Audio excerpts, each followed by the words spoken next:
नमस्कार मित्रों, मैं अवधेश भदौरिया तपोभूमि क्लासेस की ओर से इस चैनल में आपका स्वागत करता हूं। आज अपन पढ़ेंगे अनुसूचित जाति और जनजाति अत्याचार निवारण अधिनियम 1989। ये एक्ट एमपीपीएससी प्री परीक्षा के लिए बेहद इम्पोर्टेंट है, क्योंकि क्या है कि इसमें कंटेंट तो बहुत कम होता है लेकिन उसके रेशियो में क्वेश्चन काफ़ी मात्रा में पूछे जाते हैं। और आपको पता है कि इतने ये 10-15 पेज हैं, इसी में से क्वेश्चन आना है, तो ये आपके लिए बहुत महत्वपूर्ण है। तो ये आप वीडियो पूरी देखें, इसमें से कहीं भी कोई भी क्वेश्चन बाहर नहीं जाएगा। ठीक है, तो अभी मैं आपको जल्दी जल्दी से इसकी छोटी छोटी बातें बता देता हूँ इस नियम से संबंधित कि ये नियम 11 सितंबर 1989 को अधिनियमित किया गया और 30 जनवरी 1990 में लागू किया गया। ठीक है, 11 सितंबर 1989 को अधिनियमित किया गया। अधिनियमित का मतलब होता है जिस दिन राष्ट्रपति उस एक्ट पे साइन कर दे कि हाँ चलो बन गया ये एक्ट, तो उसको कहते हैं अधिनियमित। और लागू होना यानी जिस दिन से वो क्रियान्वयन उसका चालू हो जाए। तो ये जो एक्ट लागू हुआ है वो जम्मू कश्मीर को छोड़कर बाकी पूरे भारत के लिए बना है। ठीक है, तो देखिए अपन देखें यार ये एक्ट है क्या, SC/ST एक्ट क्यों बनाया गया। होता क्या है, SC/ST यानी कि जो अनुसूचित जाति और अनुसूचित जनजाति के लोग हैं, जो दलित लोग हैं, उन पे बहुत सालों से अत्याचार होते चले आ रहे हैं। छुआछूत चलती थी पहले, अभी भी काफ़ी जगह चलती है, तो उसको रोकने के लिए ये नियम बनाया गया, ये एक्ट बनाया गया, उनके हितों की रक्षा के लिए बनाया गया है कि नहीं। अब अपन देखें ये जो अपन ने जैसे अनुच्छेद 17 पढ़ा होगा आप सभी लोगों ने, अनुच्छेद 17 अपना संविधान का। उस अनुच्छेद 17 में क्या था, उस अनुच्छेद 17 का लक्ष्य था अस्पृश्यता का उन्मूलन, यानी छुआछूत को अपन को हटा देना है। लेकिन नहीं हटा पा रहे थे अपन, स्वतंत्र हो गए उसके बाद भी नहीं हटा पा रहे थे, इसलिए इसके लिए एक तगड़ा सा अधिनियम बनाया उन्होंने कि भाई छुआछूत को तो खत्म करके रहेंगे, जो भी इसको बढ़ावा देगा उसको अपन जेल में डालेंगे। ठीक है, तो उसके लिए ये एक्ट बनाया भाई। ठीक है, तो अब इस अपन यहाँ पे देखो सबसे महत्वपूर्ण बात इस स्लाइड में जो है वो नीचे से दूसरी लाइन है कि इस एक्ट के अधीन जितने भी अपराध हैं वो संज्ञेय हैं, गैर जमानती हैं और अशोभनीय हैं। ठीक, संज्ञेय का मतलब है ऐसे अपराध जिनके लिए बिना वारंट के गिरफ्तार कर सकती है पुलिस। अगर आप पे SC/ST एक्ट लग गया तो पुलिस बिना वारंट के आपको गिरफ्तार कर जाएगी। और साथ ही साथ ये जो एक्ट है उसमें जो अपराध हैं वो गैर जमानती हैं और अशोभनीय हैं, यानी कि ना तो जमानत होगी और ना ही राजीनामा हो सकता है। ठीक है, होता क्या था कि पहले अगर मान लो किसी दलित ने रिपोर्ट भी लिखा दी अपनी, तो 4-5 गए लोग बाग तो उसको धमका देते थे बेचारे को। अब वो भी बेचारा क्या करता, तो बेचारा राजीनामा कर लेता था। लेकिन अब जब इस एक्ट में राजीनामा हो ही नहीं सकता तो लोग उसको धमकाएंगे भी नहीं, ऐसा है। ये भी अपन यहाँ पे समझ लें कि ये एक्ट 30 जनवरी के दिन ही लागू क्यों किया गया। 30 जनवरी को आप सभी को पता है, 30 जनवरी को हमारे बापू महात्मा गांधी जी की पुण्यतिथि है, इसलिए इसी दिन ये एक्ट लागू किया गया, क्योंकि वो हरिजनों के बहुत बड़े हित रक्षक थे। चलिए आगे देखते हैं कि किस किस पर और किन किन परिस्थितियों में ये हरिजन एक्ट लगता है। इसको हरिजन एक्ट भी बोलते हैं, क्योंकि बापू ने दलितों को हरिजन बोला था, इसलिए इसको हरिजन एक्ट भी कहते हैं। तो सबसे पहले तो आप ये समझ लें कि ये उसी आदमी पे लगता है जो SC/ST का सदस्य नहीं है, यानी जनरल और OBC के लोगों पर ये एक्ट लगता है। लेकिन अब ऐसे ही तो लग नहीं जाएगा, ये एक्ट लगता है जिन्होंने, ये यहाँ पे धारा 3 जो है इस एक्ट की, उसमें 15 कामों की लिस्ट दी गई है। 15 घृणित कार्य, बेकार कार्य, अत्याचार जिनको बोले हैं, उनकी लिस्ट दी गई है। अगर आपने इनमें से कोई काम किया तो आप पे ये एक्ट लग जाएगा, और अगर आप जनरल या OBC के हैं तो। ठीक है, तो यहाँ पे इस स्लाइड में तो 3 कामों की है, बाकी की आगे की स्लाइड में दिए हैं। तो अपन जल्दी जल्दी से देख लेते हैं ये घृणित कार्य क्या है, क्योंकि ये ज़्यादा महत्वपूर्ण नहीं है ये घृणित कार्य। तो देखो, पहला है कि किसी SC/ST के आदमी को आप जबरन अखाद्य या घृणाजनक मलमूत्र इत्यादि पदार्थों को खिलाना या पिलाएं जबरदस्ती अगर आपको किसी को मलमूत्र पिला रहे हो, खिला रहे हो, तो वो अगर शिकायत करेगा आप पे ये एक्ट लग जाएगा। दूसरा, SC/ST के किसी सदस्य को शारीरिक चोट पहुंचाना या उसके घर के आसपास या परिवार में उसे अपमानित करने की नियत से कूड़ा, करकट, मल या मृत पशु का सब फेंक देना कि भाई यहाँ ये फेंक दिया तेरे द्वार पे, सब इसकी चमड़ी उधेड़ ये करे, ऐसा वैसा। तीसरा क्या है कि SC/ST के किसी सदस्य के शरीर से बलपूर्वक कपड़ा उतारना या उसे नंगा करके या उसके चेहरे पर पेंट पोतकर सार्वजनिक रूप से घुमाना, इसी प्रकार का कोई ऐसा कार्य जो मानव के सम्मान के विरुद्ध है। कि भाई बहुत सी बार होता है कि मुंह पोत के गधे पे बिठा के घुमा देते हैं, है कि नहीं, या फिर भाई कपड़े उतार, तू ऐसे कपड़े पहनेगा, है तू दलित है, तू ऐसे नहीं पहनेगा, ऐसा वैसा होता है। बहुत गुंडागर्दी चलती थी पहले के जमाने में। ठीक है, अब आगे देखते हैं। चौथा नंबर है कि अनुसूचित जाति जनजाति के किसी सदस्य की भूमि पर गैर कानूनी ढंग से खेती काट लेना या खेत जोत लेना या उसकी भूमि पर कब्जा कर लेना। क्या है कि पहले वैसे भी बेचारे दलितों पे भूमि तो ज्यादा होती नहीं थी, अगर किसी के बगल में उसका खेत पड़ गया तो उन्होंने कहा चलो इसको भी जोत लो, काट लिया भाई। अब जिसका राज चल रहा करते थे पहले। अब देखो पांचवा नंबर क्या है, वही है सेम टू सेम वैसा ही है, किसी की भूमि से बेदखल कर देना, है कि नहीं, उसको अपने अधिकार क्षेत्र में ले लेना। छठवा है SC/ST के सदस्य को भीख मांगने के लिए मजबूर करना या उसको बंधुआ मजदूर के रूप में रहने के लिए विवश करना या फुसलाना। ठीक है। सातवां है SC/ST जनजाति के सदस्य को मतदान नहीं देने या किसी खास उम्मीदवार को मतदान देने के लिए मजबूर करना, या तो डरा दिया भाई कोई वोट डालने नहीं जाएगा या फिर इसी को वोट डालना है तुमको, ऐसा अगर आप किसी को दबाव डालेंगे SC/ST वाले को और आप जनरल OBC के हो तो आप पे ये केस लग जाएगा बड़े भाई। अब आठवां नंबर है कि SC/ST के किसी सदस्य के विरुद्ध झूठा परेशान करने की नियत से इसे पूर्ण आपराधिक या अन्य कानूनी आरोप लगाकर फंसाना या कार्रवाई करना। यानी कि SC/ST वाला है, तुमने सोच लिया इसकी पहचान कम होगी, दलित है कि नहीं, इसको फंसा दो कहीं पे, किसी बेचारा कम पढ़ा लिखा है इसको फंसा दो, ऐसा भी होता था बहुत सी जगह। तो उसके खिलाफ भी ये भी एक अत्याचार है। अब देखो 9वें नंबर का अत्याचार है वो है कि किसी लोक सेवक या सरकारी कर्मचारी को जैसे कोई सरकारी कलेक्टर है, IPS है, कोई भी है, या SI है, आपके थाने का थानेदार है, उसको आपने झूठा या गलत जानकारी दे दी किसी SC/ST के बंदे के खिलाफ, है कि नहीं, तो आप पर और जैसे मान लो आपके गांव का थानेदार है कि नहीं, तो उसको किसी आप SC/ST के हो और किसी जनरल वाले ने आपके खिलाफ गलत वहाँ पे कोई सूचना दे दी और थानेदार ने आप पे कार्रवाई कर दी, बाद में पता चलेगा तो जनरल वाले व्यक्ति पे ये केस लगेगा, है कि नहीं। अब 10वें नंबर का है कि SC/ST के किसी सदस्य को जानबूझकर जनता की नज़र में जलील करना, अपमानित करना, डराना। ठीक है। 11वें नंबर का है कि किसी भी SC/ST की जो महिला है उसका अनादर करना या उसे अपमानित करने की नियत से सील भंग करने के लिए बल का प्रयोग करना। ठीक है। 12वें नंबर का है कि SC/ST के किसी महिला का उसके इच्छा के विरुद्ध या बलपूर्वक यौन शोषण करना।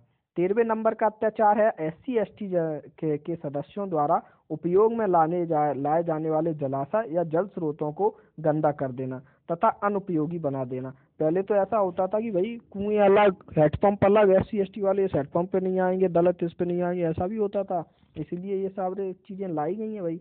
अब देखो 14 नंबर का अत्याचार है कि SC/ST के सदस्यों को किसी सार्वजनिक स्थानों पर जाने से रोकना या फिर रूढ़िजन यानी परंपरागत अधिकारों से वंचित करना या ऐसे स्थानों पर जाने से रोकना जहाँ जा सकता है। जैसे कि पहले कुछ जगह की मंदिरों में भाई SC/ST दलित नहीं आएगा, कि भाई हम नहीं आएंगे, नहीं तो मंदिर में दलित नहीं घुसेगा और वो मंदिर अपवित्र हो जाएगा, ऐसी फालतू की बात है। 15वें नंबर का अत्याचार है कि SC/ST जनजाति के किसी सदस्य को अपना मकान अथवा निवास स्थान छोड़ने पर मजबूर करना या करवाना। नहीं भाई छोड़ दे, इसमें अपन देखेंगे, है कि नहीं। तो ये 15 अत्याचार थे। ये 15 अत्याचार अगर आपने किए और आप जनरल या OBC के व्यक्ति हैं तो जिसके विरुद्ध में किए होंगे वो आप पे रिपोर्ट डालेगा तो आप पे SC/ST एक्ट लग जाएगा। ठीक है। अब देखते हैं, ये तो सब जितनी भी थे ये धारा 3 के तहत आते हैं, जितने भी अत्याचार हैं। अब देखते हैं इन पे क्या होता है, मतलब अपन को कितनी सजा वजा मिलती है वो देखते हैं। ठीक है। तो अपन देखते हैं, ऊपर वर्णित अत्याचारों के अपराधों के लिए दोषी व्यक्ति को, कि मतलब ये जितने भी अपराध जो अभी 15 अत्याचारों की अपन ने लिस्ट देखी, अगर उसमें कोई भी व्यक्ति दोषी पाया जाता है तो उसको 6 माह से लेके 5 साल तक की सजा और अर्थदंड यानी जुर्माना दोनों का प्रावधान है। या तो 6 माह से 5 साल तक की सजा होगी और कुछ जुर्माना लगेगा। ठीक है। क्रूरतापूर्वक हत्या के अपराध में, क्रूरतापूर्वक हत्या के अपराध के लिए मृत्युदंड की सजा है। अधिनियम की धारा 3(2) के अनुसार कोई भी व्यक्ति जो SC/ST का सदस्य नहीं है, और अब ये कुछ विशेष अत्याचार हैं कि आपने कुछ स्पेशल अत्याचार कर दिए उन 15 के अलावा, तो अलग टाइप की सजा है। उन 15 अत्याचारों में से कुछ किया है तो आपको 6 माह से 5 साल तक की सजा होगी। लेकिन कुछ और स्पेशल कर दिए हैं आपने, जैसे क्रूरतापूर्वक हत्या कर दी, तो आपको मृत्युदंड हो जाएगा। अब अधिनियम की धारा 3(2) के तहत देखते हैं क्या है कि अगर SC/ST के खिलाफ आप झूठी गवाही दे देते हैं, SC/ST के किसी सदस्य के खिलाफ आपने झूठी गवाही दे दी या फिर कोई मिथ्या साक्ष्य गढ़ दिया आपने, मतलब ऐसा कुछ माहौल बना दिया, बेचारा उसको सजा हो गई, है कि नहीं। तो आप अगर मान लो किसी SC/ST के व्यक्ति को ऐसे केस में फंसा रहे हैं जिस केस में अधिकतम सजा मृत्यु दंड है या आजीवन कारावास है, और उस केस में आपने उसको फंसा दिया या आपने झूठी गवाही दी और बाद में ये बात पता चली, तो आपको भी आजीवन कारावास दे दिया जाएगा। ठीक है, आपको भी अधिकतम आजीवन कारावास दे दिया जाएगा। और अगर ऐसा हुआ कहीं न्यायालय से ही चूक हो गई कि आपने झूठी गवाही दी किसी SC/ST वाले के खिलाफ और आपको और उस SC/ST वाले को मृत्युदंड दे दिया गया और फांसी पे लटका दिया गया, लटक गया बेचारा, वो मर गया, और बाद में पता चला कि आपने उसको फर्जी फंसाया था, किसी जनरल OBC वाले ने उसको फर्जी फंसाया था, तो ये बात जब पता चलेगी तो उस जनरल OBC वाले को भी मृत्युदंड दे दिया जाएगा, उससे कम कुछ नहीं दिया जाएगा। ठीक है। और यहाँ पर एक चीज है, अगर आपने इस तरीके के केस में उसको फंसाया है जिसमें सजा 7 वर्ष या उससे अधिक है, ऐसे में मतलब 7 वर्ष या उससे अधिक है, तो जुर्माना सहित तो आपको भी 7 साल या 7 में जुर्माना लगेगा, मान लो। यानी इसमें सीधा सीधा सिद्धांत है, जैसे को तैसा। अगर आपने मृत्युदंड वाले केस में फंसाया है तो आपको आजीवन कारावास मिलेगा। अगर आपने मृत्युदंड के केस में फंसाया है और उसको मृत्युदंड दे दिया गया, वो बेचारा मर गया, तो आपको भी मृत्युदंड मिलेगा, आपको भी फांसी पे लटकाया जाएगा। और अगर आपने ऐसे केस में फंसाया जिसमें 7 साल की सजा है अधिकतम, तो आपको भी कम से कम 7 साल की सजा और जुर्माना दोनों मिलेगा। ठीक है। अब आगे बढ़ते हैं अपन। ये जो स्पेशल अत्याचार है, वो 15 अत्याचार तो छोटे मोटे थे, ये और भी बड़े बड़े अत्याचारों के लिए है। एक और स्पेशल अत्याचार है, आपने आग अथवा किसी विस्फोटक पदार्थ द्वारा ऐसे मकान को नष्ट करते हैं जो SC/ST के किसी सदस्य द्वारा साधारणतः पूजा के स्थान में या मानव आवास के स्थान में उसकी संपत्ति की अवरक्षा के रूप में प्रयोग किया जा रहा होता है, तो आप पे आजीवन कारावास के साथ जुर्माना लग जाएगा। आपने किसी का घर जला दिया, पूजा का स्थल जला दिया SC/ST वाले का, तो आपकी ठिस गई है, समझ लो, आपको आजीवन कारावास के साथ जुर्माने से दंड नहीं होंगे आप। अब देखो, अब ये जो था ना, जो 15 अत्याचारों की लिस्ट दी थी हमने, बताई थी धारा 3 में, अगर उन 15 अत्याचारों में किसी लोक सेवक ने ये अत्याचार किए, यानी किसी सरकारी कर्मचारी ने ये अत्याचार किए हैं उन 15 में से कोई भी, तो उसको कम से कम 1 साल का सजा होगी, कम से कम। काहे कि भाई सरकारी आदमी है, सरकारी आदमी भी ऐसा काम करेगा। वैसे तो नॉर्मल आदमी के लिए 6 माह से लेके कितने तक की सजा थी भाइयों, 5 साल तक की। लेकिन अगर किसी लोक सेवक ने ऐसा किया ना, तो उसको सीधा सीधा 1 साल कम से कम सजा होगी। अब देखें, इसमें धारा 4 है। धारा 4 है कर्तव्यों की उपेक्षा के दंड। इसके हिसाब से अगर किसी सरकारी कर्मचारी या अधिकारी जो SC/ST का नहीं है, जनरल OBC का है, अगर वह जानबूझकर इस अधिनियम के पालन करने में लापरवाही करता है, तो वह दंड का भागी होगा, जिसकी सजा 6 माह से 1 साल तक की होगी। 6 माह या 1 साल की। यानी देखो, पहले लोक सेवक अगर वो अपराध करता है तो उसको कम से कम 1 साल की सजा मिलेगी, धारा 3 वाले अपराधों में। और अगर किसी ने कर्तव्य की उपेक्षा करी है, जैसे मान लो कोई थानेदार है वो रिपोर्ट ही नहीं लिख रहा है भाई तुम्हारी, वो जनरल ओबीसी का है, नहीं लिख रहा वो जानबूझकर, तो फिर उस पे बाद में पता चलेगा तो उसको 6 माह या 1 साल की सजा होगी। ठीक है, समझ गया ना, कर्तव्य की उपेक्षा का दंड है। अब आगे आते हैं कुछ अन्य महत्वपूर्ण धाराएं। ये जो देखो महत्वपूर्ण धाराओं के हिसाब से अपन पढ़ेंगे, है कि नहीं। तो देखो वैसे तो इसमें बहुत बारीक बारीक चीजें हैं, छोटी छोटी चीजें हैं, लेकिन इतनी छोटी छोटी चीजें नहीं आती हैं, तो अपन इम्पोर्टेंट चीजों को ज्यादा पढ़ने के और देखेंगे। ठीक है, तो अपन देखते हैं धारा 14, विशेष न्यायालय की व्यवस्था। विशेष न्यायालय क्या है? धारा 14 के अंतर्गत इस अधिनियम के तहत चल रहे मामले को तेजी से विचारण के लिए विशेष न्यायालय की स्थापना का प्रावधान किया गया है। इस फैसले में विलंब नहीं होता है और पीड़ित को जल्द ही न्याय मिल जाता है। देखो अगर क्वेश्चन आता है कि विशेष न्यायालय कब बनाया जाता है, धारा 14 के अधीन तहत बनाया जाता है, राज्य सरकार इसके निर्माण की व्यवस्था करती है, और ये जो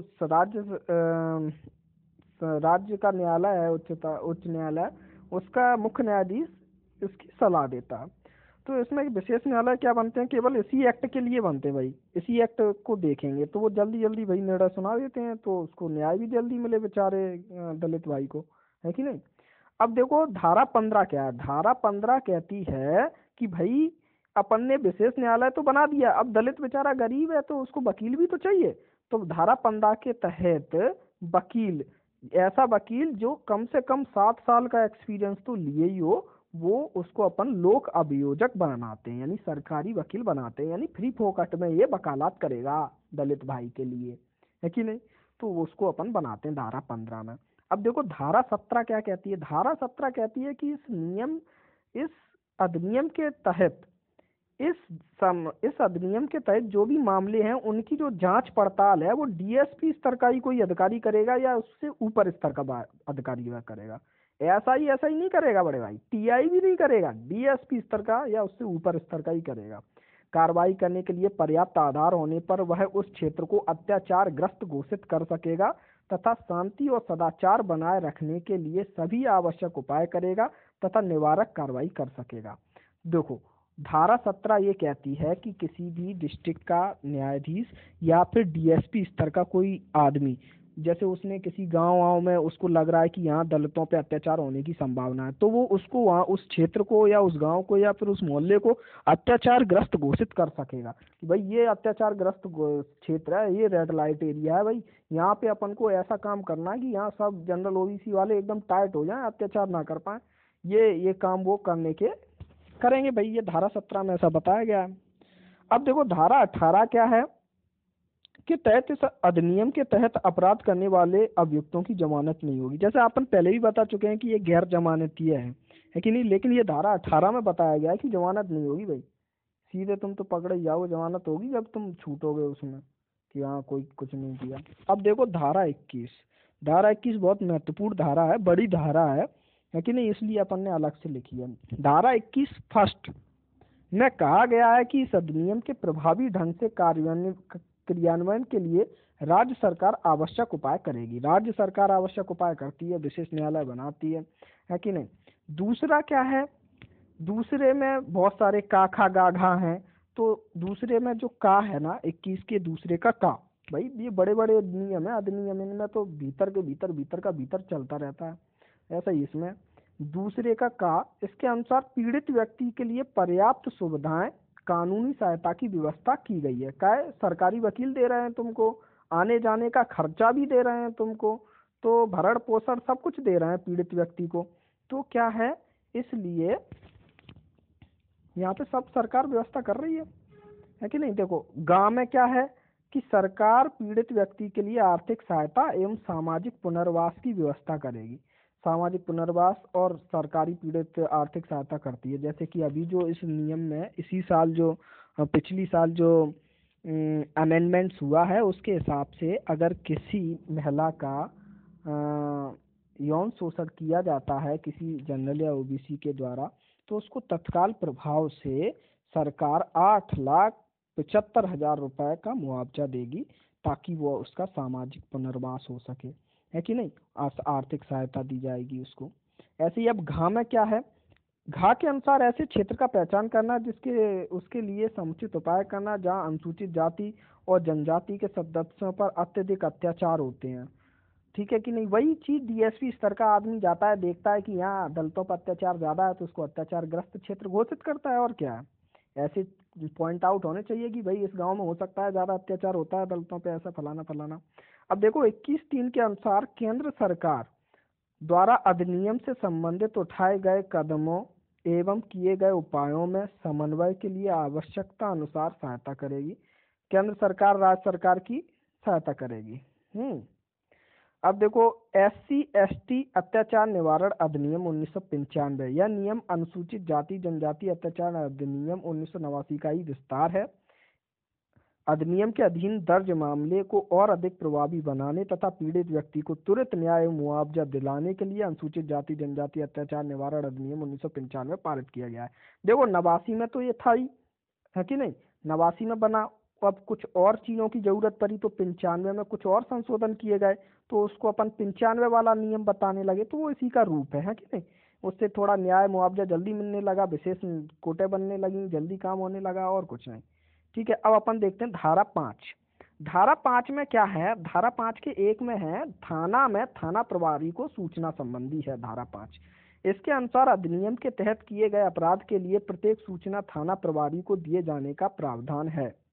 यदि सूचना मौखिक रूप से दी जाती है तो थाना प्रभारी उसे लिखित में दर्ज करेंगे, लिखित बयान को पढ़कर सुनाएंगे तथा उस पीड़ित व्यक्ति का हस्ताक्षर भी लेंगे। थाना प्रभारी मामलों को थाना के रिकॉर्ड में पंजीकृत कर लेंगे। यानी कि अगर SC/ST वाला कोई आदमी जाता है तो वहाँ सिपाही नहीं बैठा रहेगा, तुरंत थाना प्रभारी आएगा, भाई साहब आप आ गए, आपकी रिपोर्ट लिखते हैं अपन, है कि नहीं? मतलब हल्का स्तर नहीं है, SC/ST वाले का बहुत दबंगिया ये थाने में। वो जाएगा तो उसकी सबसे पहले सुनी जाएगी। कहते हैं ना सब लोग, अरे तुम्हारी पहले सुनी जाएगी, तो वहाँ उसके लिए नियम बना है कि थाना प्रभारी तुरंत पहुंचो उसके लिए। भाई वो बंदा आया तो उसकी रिपोर्ट लिखो, देखो उसको अपने निगरानी में लिखवाओ उसकी रिपोर्ट। दूसरा क्या है? उपनियम के तहत FIR की कॉपी पीड़ित को निःशुल्क दी जाएगी। 1 रुपए की तो कॉपी यार दे दो निःशुल्क, क्या है। अगर थाना प्रभारी FIR लेने से इनकार करते हैं तो पीड़ित व्यक्ति उसे रजिस्ट्री द्वारा SP को भेज सकता है। SP स्वयं अथवा DSP द्वारा मामले की जांच पड़ताल कराकर थाना प्रभारी को FIR दर्ज करने का आदेश देंगे। देख रहा है, वो तो आना ही पड़ेगा उसको, TI को बेचारे को, थाना प्रभारी काहे के थाना प्रभारी, है कि नहीं? अगर इन्होंने नहीं लिखी ना रिपोर्ट तो वो अगर SP को भेजेगा तो SP खुद आएगा, काहे रिपोर्ट क्यों नहीं लिखी बताओ, जांच बताओ, या फिर DSP को भेजागे, देखो जाके भाई वैसे दलित भाई की रिपोर्ट लिखवाओ। अब धारा 6 के अनुसार क्या है? DSP स्तर का पुलिस अधिकारी अत्याचार की अपराध की घटना की सूचना मिलते ही घटना स्थल का निरीक्षण करेगा तथा अत्याचार की गंभीरता और संपत्ति की क्षति से संबंधित रिपोर्ट राज्य सरकार को सौंपेगा। मतलब पता है ये जो SC/ST एक्ट में जो होता है ना, उसके लिए ऐसा ही नहीं रहते भाई निरीक्षक, उसके लिए तो सीधे DSP स्तर का पुलिस अधिकारी आता है, वो ही पूरी रिपोर्ट करता है। भाई बहुत बड़ा एक्ट है, मैं बता पहले ही कह रहा था कि ये बहुत तगड़ा एक्ट है भाई, इसको पढ़ लोगे तो तबीयत खुश हो जाएगी तुम्हारी। अब देखो धारा 7, 7वें के A में 1 में क्या कहा गया है कि इस अधिनियम के तहत किए गए अपराधों की जांच DSP स्तर का पुलिस अधिकारी करेगा। और इस DSP की नियुक्ति कौन करेगा? राज्य सरकार करेगी, या DGP या SP करेगा, है कि नहीं? एक ही बात है, ये तो एक सरकार के हिस्से है कि नहीं? देखो नियुक्ति के समय पुलिस अधिकारी का अनुभव, योग्यता तथा न्याय के प्रति संवेदनशीलता का ध्यान रखा जाएगा कि भाई ये न्यायप्रिय है भी कि नहीं। जांच अधिकारी DSP शीर्ष प्राथमिकता के आधार पर घटना की जांच कर 30 दिन के भीतर जांच रिपोर्ट SP को सौंपेगा। इस रिपोर्ट को SP तत्काल राज्य के DGP को अग्रसरित करेंगे, है कि नहीं? यानी कि उसने जो रिपोर्ट बनाई वो SP को सौंपेगा, DSP स्तर का आदमी 30 दिन के अंदर, 30 दिन के अंदर, ठीक है। और फिर SP सीधे DGP को पहुंचाएगा। भाई लो, ये हुआ था वहां। अब देखो धारा 11 क्या कहती है? धारा 11(1) में है कि यह प्रावधान किया गया है कि मामले की जांच पड़ताल, ट्रायल, विचारण एवं सुनवाई के समय पीड़ित व्यक्ति उसे गवाहों तथा परिवार के सदस्यों को जांच स्थल व न्यायालय आने जाने का खर्च, मतलब खर्चा पानी दिया जाएगा कि आप आ रहे हो जा रहे हो, उसका खर्चा पानी लो भाई दलित भाई, तुम खर्चा पानी भी ले लो। अब दूसरा क्या है इसमें? जिला मजिस्ट्रेट या SDM या कार्यपालक दंडाधिकारी अत्याचार से पीड़ित व्यक्ति उसके गवाहों के लिए न्यायालय जाने, जांच अधिकारी के समस्त खड़े होने के लिए यातायात की व्यवस्था करेगा भाई। और लागत खर्च भुगतान करने की व्यवस्था करेगा। सही है, तुम पे एक तो अत्याचार हुआ हो, ऊपर से तुम्हें खर्चा पानी भी करना पड़े केस लड़ने के लिए, तो अच्छा नहीं लगता ना। अत्याचार हुआ है तो खर्चा पानी सरकार करेगी, केस लड़ो बस, तुम टाइम टू टाइम आओ, है कि नहीं, हर एक तारीख पे आओ भाई, जो तारीख पे तारीखें हो रही हैं। धारा 12 क्या कह रही है? धारा 12 कह रही है कि जिला मजिस्ट्रेट और एसपी अत्याचार के घटना स्थल का दौरा करेंगे तथा अत्याचार की घटना का पूर्ण ब्यौरा भी तैयार करेंगे, है कि नहीं, जिला मजिस्ट्रेट और एसपी। तीसरा, एसपी घटना की मुआवजा करने के बाद पीड़ित व्यक्ति को सुरक्षा प्रदान करने की व्यवस्था करेंगे तथा आवश्यकता अनुसार उस क्षेत्र में पुलिस बल की नियुक्ति करेंगे। नहीं तो कोई दबंग आदमी जनरल का, ओबीसी का, वो कहे कि अरे बेटा तुमने केस तो लगा दिया, अब तुम्हारी ऐसी तैसी करेंगे, तो भाई उसको भाई सुरक्षा दो, है नहीं, इसलिए सरकार उसको सुरक्षा भी देती है। इसके धारा 12 के चौथे के अनुसार डीएम या एसडीएम पीड़ित व्यक्ति परिवार के लिए तत्काल राहत राशि उपलब्ध कराएंगे और उचित मानव उचित सुविधा प्रदान करेंगे। ठीक है कि नहीं? अब देखिए भाइयों, लास्ट में मैं क्या है शॉर्ट चीजें इसकी और समझाए देता हूँ। उसके पहले मैं आपको बताना चाहूँगा कि अगर आपको ये वीडियो पसंद आया है तो प्लीज़ लाइक करें, सब्सक्राइब करें। मैं आगे के जो भी मतलब 3 और वो है ना, मानव अधिकार संरक्षण अधिनियम और सिविल वाला नियम है, तो उन सभी नियमों का मैं डालूंगा। एक बार आप सारी धाराओं के बारे में थोड़ा सा देख लें, क्योंकि धारा बहुत पूछी जाती है। एमपीपीएससी यानी कि धारा पूछने में नंबर 1 है। कभी भी ये क्या है, अच्छा क्वेश्चन नहीं बनाएंगे, ये हमेशा ऐसे ही फर्जी क्वेश्चन बनाएंगे, छोटा मोटा क्वेश्चन। तो देखो कि धारा नंबर 1 में क्या है। धारा नंबर 1 में क्या है, ये अध्याय 1 है प्रारंभ की। अध्याय 1 में 2 धाराएं हैं, धारा 1 और धारा 2, है कि नहीं। तो धारा 1 जो है उसमें एससी सबसे पहले संक्षिप्त नाम दिया है, विस्तार और प्रारंभ दिया है, बस, है कि नहीं, कि कहाँ से कहाँ तक है। धारा 2 में परिभाषाएं दी हैं। धारा 2 में सबसे पहले अत्याचार की परिभाषा दी है, फिर संहिता की परिभाषा दी है, एससी एसटी धारा क्या है ये बताया गया है, विशेष न्यायालय क्या होता है इसकी परिभाषा दी है, विशेष लोक अभियोजक धारा क्या है ये बताया है। अब देखो अध्याय 2। अध्याय 2 में धारा 3 से लेके 9 तक धाराएं हैं। ये अत्याचार के अपराध बताए गए हैं कि अत्याचार के कौन कौन से अपराध हैं। धारा 3 के सारे अपराध आपको बता दिए हैं। धारा 4 के अपराध हैं, ये हैं अपराध की कर्तव्यों की उपेक्षा के लिए जो दंड है लोक सेवक को।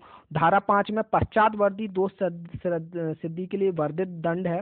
यानी धारा 5 में क्या रहता है कि यदि आप धारा 5 यानी कि अगर किसी ने ये पहले से ये चीज कर चुका है, उसके बाद वो दोबारा से फिर कर रहा है, यही काम दोबारा से फिर कर रहा है, तो उसको क्या है ना, अब कम से कम 1 साल की सजा होगी। पहले 6 माह से 5 साल तक की सजा होती थी, अब कम से कम 1 साल तक की सजा होगी। पहले कम से कम 6 माह की थी। तो पश्चातवर्ती दोष सिद्धि के लिए वर्धित दंड, यानी कि दंड बढ़ा के दिया जाएगा। धारा 6 जो है, धारा 6 क्या है कह रही है, धारा 6 कह रही है कि भारतीय दंड संहिता के कतिपय उपबंधों का लागू होना, यानी बाकी जितने और भी रूल है ना दंड संहिता के वो भी लागू होंगे, लेकिन ये जो नियम है ये सर्वोपरि रहता है हमेशा। बहुत तगड़ा नियम है ये अधिनियम। अब धारा 7 क्या कहती है? धारा 7 कहती है कतिपय व्यक्तियों की संपत्ति का संपहरण, यानी कि जिनने ये अत्याचार किया है उनकी संपत्ति का संपहरण अपन संपहरण कर सकते हैं। सा से संपत्ति, सा से संपहरण और सा से सात, तो ऐसे याद कर सकते हैं धारा 7। धारा 8 में कहा गया अपराधों के बारे में उपधारणा। उपधारणा का मतलब होता है कि पहले से अपन सोच सकते हैं कि ऐसा हुआ होगा तो ऐसा रहा होगा, यानी कि प्री जजमेंटल होना एक तरीके से। वैसे न्याय में प्री जजमेंटल हुआ नहीं जाता, लेकिन ऐसे कुछ उपधारणाएं बना दी जाती हैं कभी कभी किन्हीं नियमों में। तो इसमें भी धारा 8 में अपराधों के बारे में उपधारणाएं बनाई गई हैं। धारा 9 में शक्तियों का प्रदान किया जाना, राज्य सरकार को, विशेष न्यायालय को और काफी और राज्य न्यायाधीश को अलग अलग शक्तियां दी गई हैं, वो इसमें बताया गया है। धारा अब अध्याय 3। अध्याय 3 है धारा नंबर 10 से लेके धारा नंबर 13 तक, है कि नहीं। तो इसमें क्या है, निष्कासन कार्यवाही बताई गई है कि अब निष्कासन कार्यवाही भी कैसी है। निष्कासन कार्रवाई कुछ ऐसी है कि ऐसे धारा 10 के हिसाब से ऐसे व्यक्तियों को हटाया जाना जिसके द्वारा अपराध करने की संभावना है। जैसे अपन को किसी व्यक्ति को अपराध करने की संभावना है कि ये भैया दलितों के खिलाफ अत्याचार करेगा, तो अपन उसको हटा देंगे वहां से, न्यायालय उसको हटा देगा, कहेगी तुम भाई साहब यहाँ से हट जाओ। पुलिस वाले एक रिपोर्ट देंगे कि भाई ये आदमी दलितों के खिलाफ अत्याचार करने वाला है, तो न्यायालय देखेगा और उसको बताएगा तुम ये आधार पे दलितों के खिलाफ अत्याचार करोगे, हमें पता है, तुम यहाँ से भग जाओ, है कि नहीं। तो कम से कम वो 1 साल तक के लिए भगा सकता है, ज़्यादा से ज़्यादा 3 साल तक के लिए भगा सकता है ऐसे व्यक्ति को, जिला बदर या किसी विशेष क्षेत्र से हटा सकता है। धारा 11 क्या कहती है, अगर वो व्यक्ति नहीं हट रहा है वहां से तो फिर उस पर क्या कार्रवाई होनी चाहिए, वो धारा 11 बताती है कि नहीं। धारा 12 के अधीन ऐसे व्यक्ति हों जिनको धारा 10 के अधीन आदेश दिया गया है कि तुम यहाँ से भाग जाओ, उनके फोटो लेना, उनकी माप लेना, है कि नहीं। क्या बाद में ये कांड कर रहे हैं कुछ तो उनके पहले फोटो वोटो ले लो भाई। और धारा 13 क्या कहती है कि अगर कोई धारा 10 के हिसाब से किसी ने न्यायालय ने बोला कि भाई तुम यहाँ से चले जाओ, हट जाओ, है कि नहीं, इस क्षेत्र से, और फिर भी नहीं हट रहे हैं, तो उसके खिलाफ क्या कार्रवाई होनी चाहिए, वो धारा 13 बताती है। अध्याय जो 4 है, 4 में धारा 14 और 15 केवल 2 ही धाराएं हैं। धारा 14 के तहत विशेष न्यायालय का गठन होता है, जैसे कि यहाँ भी आपको बताया गया था, शुरू में ही बताया गया था विशेष न्यायालय की विशेषता कहाँ से, धारा 14 के तहत। धारा 15 क्या कहती है कि विशेष लोक अभियोजक जो ऐसे मामलों को कोर्ट में चलाएगा। यहाँ देखो ये लिखा है धारा 15, नीले कलर का वो नीचे लगा है। धारा 15 के हिसाब का मतलब है कि भैया एक अपन वकील बना के दे देंगे दलित भाइयों को कि भाई लो फ्री फुकट का वकील। अब अध्याय 5 है, अध्याय 5 में धारा नंबर 16 से लेकर 23 तक की सारी धाराएं हैं। तो धारा जो 16 है यहाँ पे पहले क्लियर नहीं था, अब आप सुन लीजिए। धारा 16, राज्य सरकार की सामूहिक जुर्माना अधिरोपित करने की शक्ति है। राज्य सरकार सामूहिक जुर्माना अधिरोपित कर सकते हैं। बहुत सारे लोगों ने मिलकर अगर दलितों के खिलाफ कोई काम किया है तो राज्य सरकार सामूहिक जुर्माना घोषित कर सकते हैं, ठीक है, अधिरोपित कर देते हैं। धारा 17 आप पहले से ही देख चुके हो कि डीएसपी लेवल का आदमी इस पे काम करेगा वगैरह वगैरह। धारा 18 कहती है कि भाई अधिनियम के अधीन अपराध करने वाले व्यक्तियों को संहिता की धारा 438 अग्रिम जमानत का लागू ना होना, अग्रिम जमानत नहीं होगी धारा 18 के अनुसार। धारा 19 क्या कहती है कि इस अधिनियम के अधीन अपराध के लिए दोषी व्यक्तियों को संहिता की धारा 360 के उपबंध और अपराधी परिवीक्षा अधिनियम के उपबंधों का लागू ना होना। यानी कि ये देखो अपराधी परिवीक्षा ये होती है कि भाई जैसे जमानत अमानत मिल जाए, एक दिन बाद छूटे या 24 घंटे के अंदर कोर्ट में पहुंचे, ऐसी सुविधाएं मिलना, ये परिवीक्षा होती है। लेकिन इस नियम में नहीं मिलती, तभी तो बहुत तगड़ा नियम है, अच्छे खासे को मैट दिया इसमें वही जिस पे लग गया। अब देखो धारा 20 क्या है, अधिनियम का अन्य विधियों पर अध्यारोही होना। बाकी विधियां भी चलेंगी, बाकी विधियों के तहत भी आपको सजा होगी और इस अधिनियम के हिसाब से भी होगी, है कि नहीं, लेकिन ये अधिनियम सर्वोपरि है। अब देखो धारा 21, धारा 21 तो आप बहुत अच्छे से पढ़ चुके हैं, ये देख लिए एक बार, फिर देख लीजिए यहाँ पे धारा 21 तब तक देखिए, और धारा 22 के बारे में सुन लीजिए। धारा 22 क्या है, सद्भावना पूर्वक की गई कार्रवाई के लिए संरक्षण।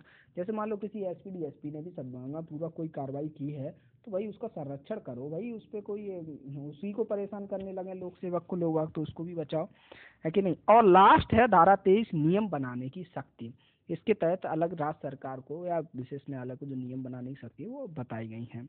तो दोस्तों ये लेक्चर आपको कैसा लगा कृपया करके जरूर बताइए, ठीक है, और प्लीज़ सब्सक्राइब कीजिए। मैं इसके बाद भी आगे के दोनों के लिए, दोनों नियम जो बचे हुए हैं एमपीपीएससी परीक्षा के लिए, उन पर भी एक वीडियो बनाने वाला हूँ। So please like, subscribe and share. Thank you. नमस्कार।